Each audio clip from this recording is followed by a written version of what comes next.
Hi friends, എല്ലാ കൂട്ടുകാരും സുഖമായിട്ടിരിക്കുന്നു എന്ന് വിശ്വസിക്കുന്നു.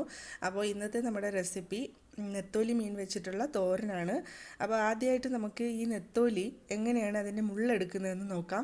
സാധാരണ നമ്മൾ ചെറിയ നെത്തോലി വെച്ചിട്ടാണ് പീര തയ്യാറാക്കുന്നത്. ഇത് ഇച്ചിരി വലിയ നെത്തോലി ആയത് കാരണം അതിൻ്റെ മുള്ളൊന്ന് എടുക്കാം. അപ്പോൾ ഇത് ബിഗിനേഴ്സിന് ഒത്തിരി യൂസ് ആവുമെന്ന് തോന്നുന്നു.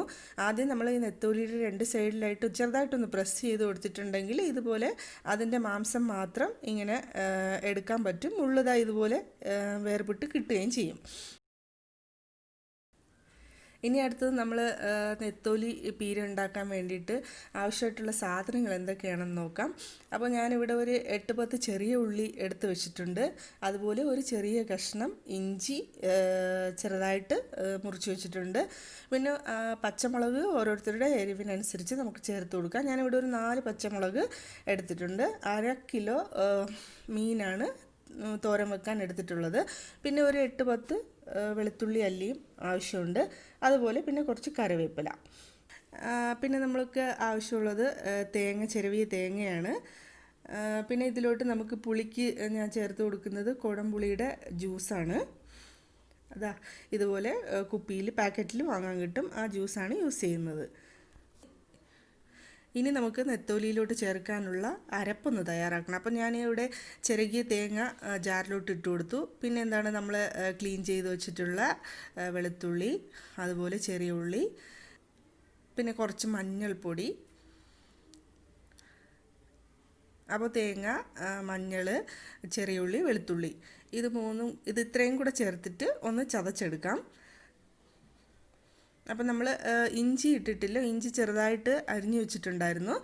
ഇനിയിപ്പോൾ നമ്മൾ ഈ അരപ്പ് നമ്മൾ പീര വെക്കുന്ന പാത്രത്തിലോട്ട് ഇട്ട് കൊടുക്കണം. എന്നിട്ട് അതിലോട്ട് ബാക്കിയുള്ള ചേരുവകളൊക്കെ നമുക്ക് ചേർത്ത് കൊടുക്കാം. ഇഞ്ചി ചെറുതായി കട്ട് ചെയ്തതും പിന്നെ അതുപോലെ പച്ചമുളകും കൂടെ നമുക്കിതിലോട്ട് ചേർത്ത് കൊടുക്കാം.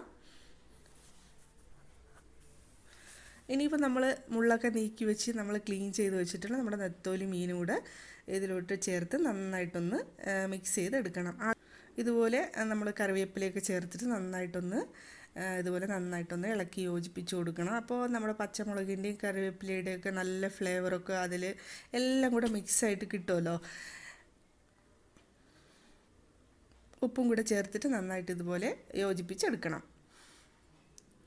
ഇനി നമ്മൾ അരച്ച് വെച്ചിട്ടുണ്ടായിരുന്ന മിക്സിയിൽ വളരെ കുറച്ച് വെള്ളം മതിയാവും. എന്താണെന്ന് വെച്ചാൽ നമ്മളെ നെത്തോലി മീനിന് അധികം വേവില്ല. അപ്പോൾ ഒരു 2-3 ടേബിൾ സ്പൂൺ അളവിന് വെള്ളം ഒഴിച്ച് അതുകൂടെ ഒന്ന് കഴുകി ഒഴിച്ചു കൊടുക്കാം. പിന്നെ നമ്മൾ നേരത്തെ പറഞ്ഞില്ലേ കുടംപുളിയുടെ ജ്യൂസ്, അത് ഒരു 1/2 സ്പൂൺ മതിയാവും. അതും കൂടെ ചേർത്തിട്ട് ഒന്ന് നന്നായിട്ട് ഇളക്കിയിട്ട് ഇനി നമുക്കൊന്ന് ഇതൊന്ന് മൂടി വെച്ച് വേവിച്ചെടുക്കണം. ഇപ്പോൾ നമ്മൾ നെത്തോലി നന്നായിട്ട് മൂടി വെച്ച് വേവിക്കാം.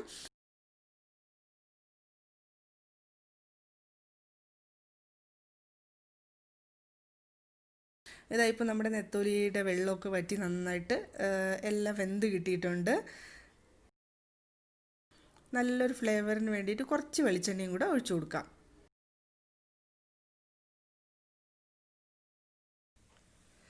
അപ്പോൾ നമ്മുടെ മീൻ പീര അല്ലെങ്കിൽ തോരൻ അടിപൊളിയായിട്ട് തയ്യാറായിട്ടുണ്ട്. ഇത് നമ്മുടെ ചൂട് ചോറിൻ്റെ കൂടെയോ അല്ലെങ്കിൽ പുട്ട്, ചപ്പാത്തി എല്ലാത്തിൻ്റെ കൂടെയും നല്ലൊരു സൂപ്പർ കോമ്പിനേഷനാണ്.